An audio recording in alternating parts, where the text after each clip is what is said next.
responsável aqui de falar um pouco sobre o livro de Esdras, né? Seu nome é? Valdinei. Valdinei. É um livro pequeno, né? Mas que a gente pode aprender muito quando a gente passa a estudar. Então, aqui, o livro de Esdras é uma continuação do livro de 2 Crônicas, mostrando como Deus cumpre a promessa que ele tinha feito ao seu povo, né? Seu povo passou 70 anos no exílio babilônico e aí Deus entra em cena, né? Começa a trabalhar e ele usa 2 homens, né, nesse propósito, foi fundamental, né? A gente vai ver o livro de Esdras, ele narra sobre homens chamados Zerubabel e Esdras, né?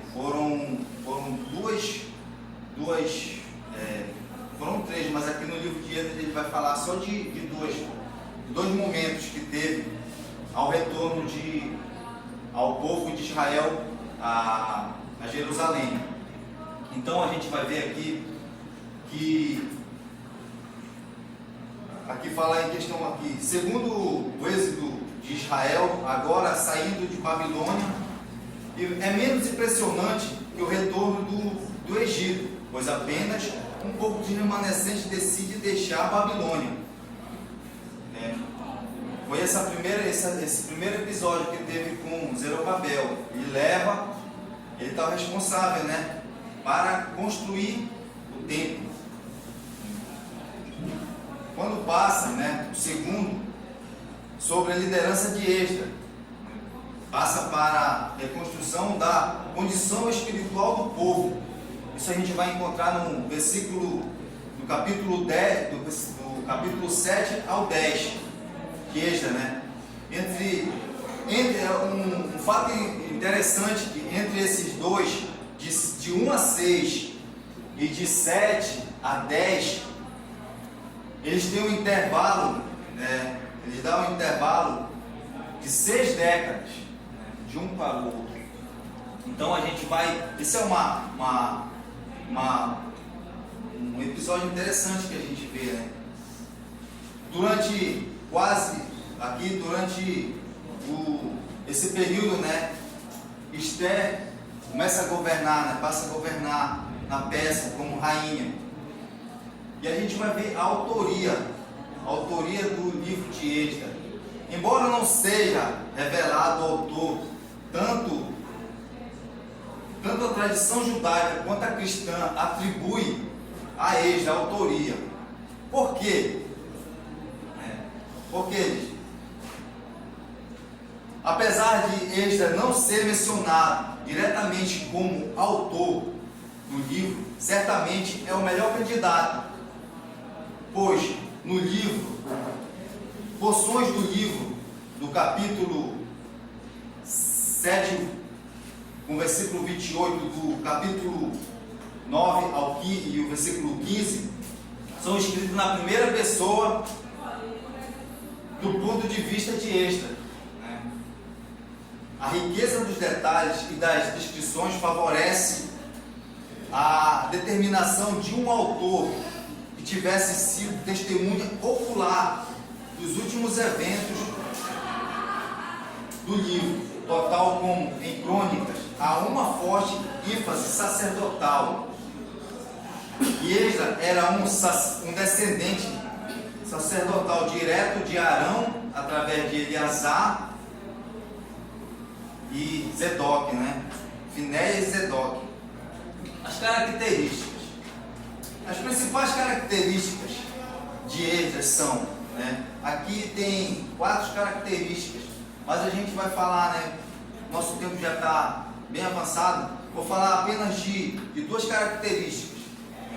A primeira é: Esdras e Neemias são os únicos registros históricos da Bíblia sobre a restauração pós-exílio dos judeus que retornam à Palestina.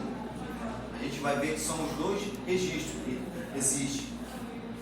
E aqui também vai um fato também da característica que diz assim: há um intervalo histórico de aproximadamente 60 anos, o livro todo abrange uns 80 anos que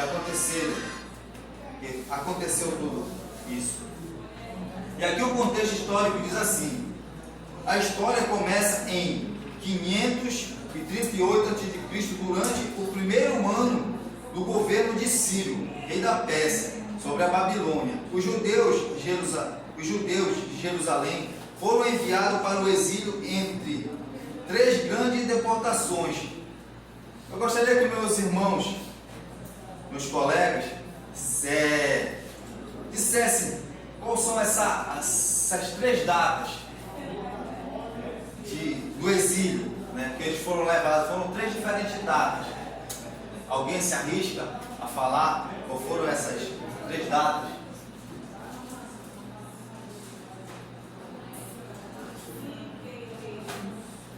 Realmente, 586, né? Que acabou com Jerusalém. 586 foi a última.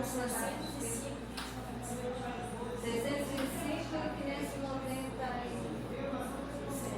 598 e 566, né? Esse Jerusalém, o templo havia sido destruído, né? Essa última data foi crucial, destruído. Esse é o contexto histórico. A gente vai ver aqui também o propósito. Qual era o propósito, né, do livro de Êxodo? Este livro foi escrito para demonstrar a providência e a fidelidade de Deus na restauração dos remanescentes judaicos que voltou do exílio em Babilônia.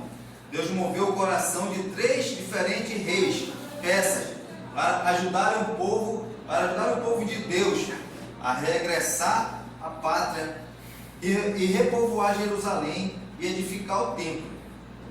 Promoveu líderes espirituais capazes de conduzir os remanescentes que retornavam e um avivamento espiritual no culto a Deus, a dedicação e a palavra divina e no arrependimento por causa da influência do culto a Deus.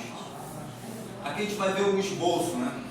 O retorno liderado por Jerobabel, do primeiro capítulo, né, do versículo 1 e no versículo 6, no capítulo 6, versículo 22. O primeiro grupo de exilados retorna à sua terra, né? O povo constrói o templo. Eles voltaram com esse intuito, o primeiro grupo, de construir o templo, né? E eles construíram. Já o segundo, né, liderado por Esdras, o segundo grupo exilado retorna à sua terra. Esdras já com o intuito de colocar o povo espiritualmente, né? E o povo tinha deixado de lado a Deus. Eles construíram o templo, mas não estavam adorando ao Senhor. Então, Esdras, quando chegou, ele começou a mudar esse cenário, né? Aqui também diz assim, né? Esdras se impõe ao casamento com os estrangeiros. Isso foi uma coisa que o povo teve muito problema, porque eles fizeram aliança, né? E Deus não queria essa aliança. Aqui os fatos relevantes. Sobre Esdras, foi um escriba, sacerdote da linhagem de Arão, responsável pela liderança da segunda levada de judeus que retornavam em cativeiro em 1458 a.C. Cenário histórico. Por volta de 539 a.C., o poderoso Império Babilônico, tendo Belsazar como rei, cai diante da Pérsia, sob o comando de Ciro o Grande. A profecia é cumprida. Ele inicia o seu registro fazendo menção ao cumprimento da profecia de Jeremias, que prevê o fim do cativeiro, né?